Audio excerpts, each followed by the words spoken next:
Are we allowed to call Ghostbusters the video game a classic yet? I mean, it was out on the PS2, right? It was released in 2009, so over a decade ago. Yeah, I'm going to call it a classic. I'm putting classic in the title. I'm sticking with it. We've had probably a whole generation of gamers kind of cycle through at this point and come up. Maybe they were 3 when it came out, and now they're 13. So yes, if you remember this game coming out back in 2009, you're old just like me. But if you missed this game, or you really weren't around when it came out at the time, and you're kind of looking at it and you're wondering, what's Ghostbusters the video game like? Because it's coming out tomorrow. It's going to be on the PS4, the Xbox One, the Switch. I'd look into the PC release because technically it's already on PC, but I think they're still going to do a remaster for it. Maybe just update it with some new textures or something. But it is out tomorrow for $29.99. And if you've been watching Newswave and stuff, you might have seen that I was kind of excited when they announced this because I really liked this game back in 2009. So I was interested to go revisit this game, and I'm going to kind of talk you through it a little bit. I'm going to look at it at the end at 2 different perspectives. One,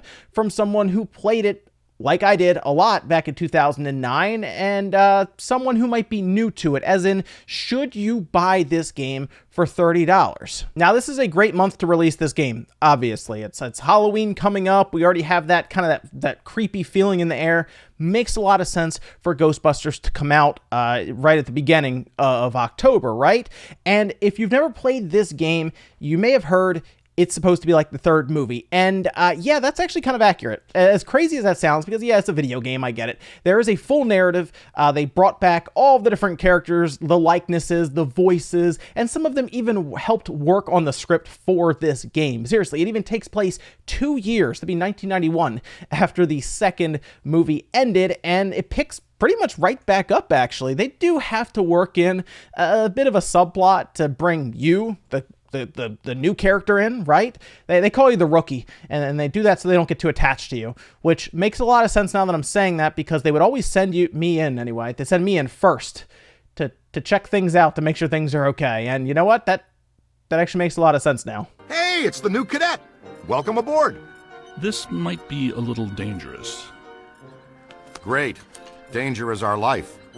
We'll start at 50% capacity. That should keep any burning or tissue damage to a minimum. Hey, if you're gonna burn any tissue, do it to the new kid. You can't use Ray.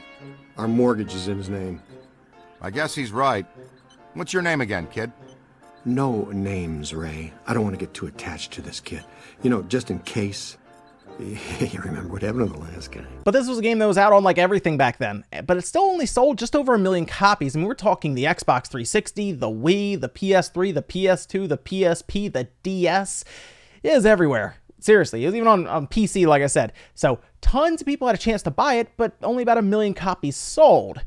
So there's probably a lot of people out there who've never played it, and that's exciting because I really do like this game. So it picks up, of course, the original crew is there. Their building had been destroyed, but they pretty much get a new one, and then they work with the government and everything, the city, to become actual contractors, who are now insured, by the way. So they have to bring in someone else to help out, a 5th member, and that's you, the rookie. And from there, you go through different missions, and it is in a mission structure. However, it's also set up, at least to me anyway, when I play it, to a movie. There's rising action throughout. All of the missions kind of tie together, and then there is one big climactic point and everything, and there's some falling action that leads into what is pretty much a lead-in, if they want to a sequel of some kind. And I'm hoping that because we are now getting, of course, this remaster, and it kind of brings it back into the spotlight here, that there is a plan for that. Now, the original was published by Atari, and Atari, well, they've had issues with rights and stuff now, and Saber Interactive is going to be doing this remaster, but Atari did shut down the servers for the multiplayer. So when I heard Saber Interactive was going to be doing this, I kind of was curious about the multiplayer aspect as well, and we'll get to that in a little bit because there is a bit of complication there, it seems, with it. So anyway, back to the game. I played it on the Nintendo Switch. Saber Interactive sent over a review code for me to check out, and I started playing through it. And if you've never played this before, it is a 3rd-person action game, and it does feel like a shooter to a degree. Of course, you go around capturing ghosts. Now, they've set up several different mechanics depending on different ghosts you're fighting or you're trying to capture and run down and everything. A lot of times you'll have to seek them out with a PKE meter and everything, find them, and then go through a series of whittling their health down to then grabbing them and doing what my favorite thing is in this game, which is smashing them all over the place. When you grab them and you start slamming them, it's so fun. You slam into the ground, into the ceiling, into the wall, and then you smash them right into the trap. It's so much fun. You throw the trap out. You have to do all of this.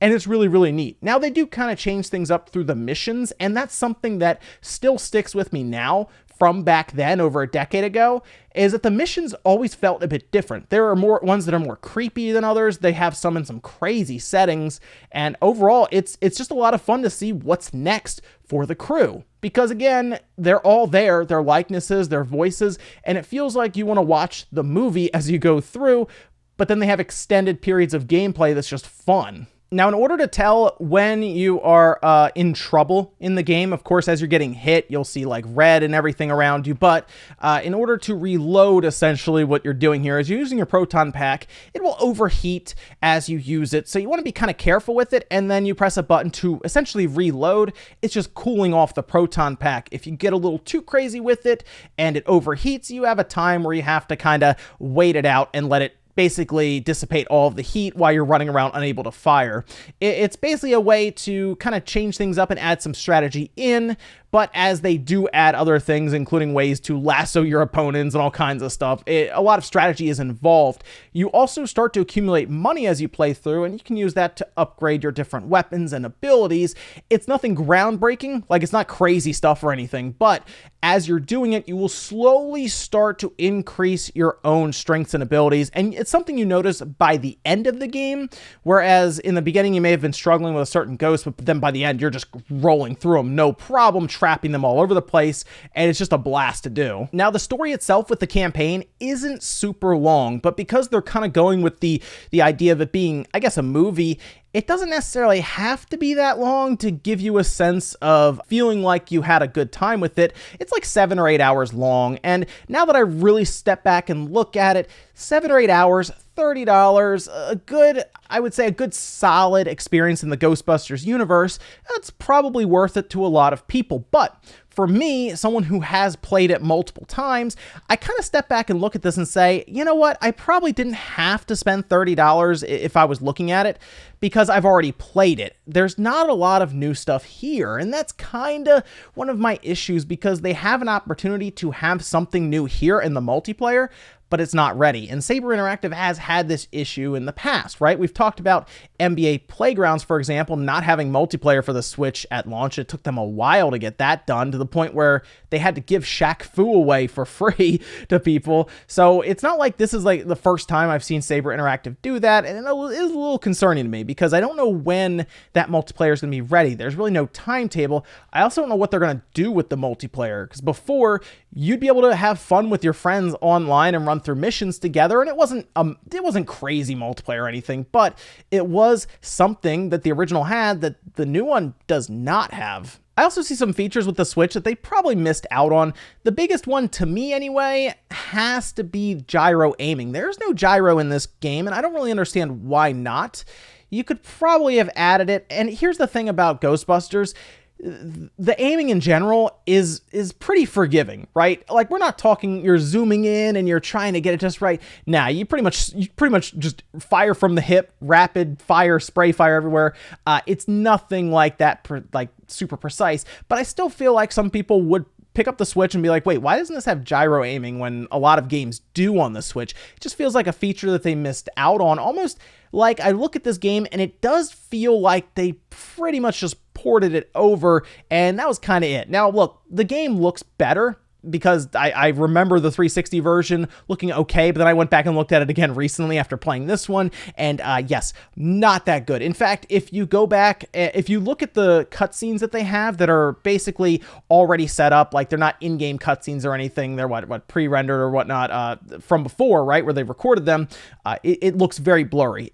You could see the difference in resolution between that and in gameplay, so they have made it look a lot better, I will say, on the Switch, and even in handheld mode, it's clean enough to where I was concerned that looking at the reload would be tough to see, right? Where you see that the bars kind of fill up from like green to yellow to red, but it was actually pretty easy to see. So I'm not 100% sure on the resolution that it's running, but it's at least high enough in handheld mode to where I can make out all the little things on the side of the proton pack to be able to tell if I need to reload or if I'm still good to shoot for a little while longer to catch a ghost. Otherwise, the game controls fairly well. It's basically a third-person shooter-style game, and switching between the different weapons and stuff you get are pretty easy. It's like mapped to the D-pad or just the 4 buttons on the Joy-Con.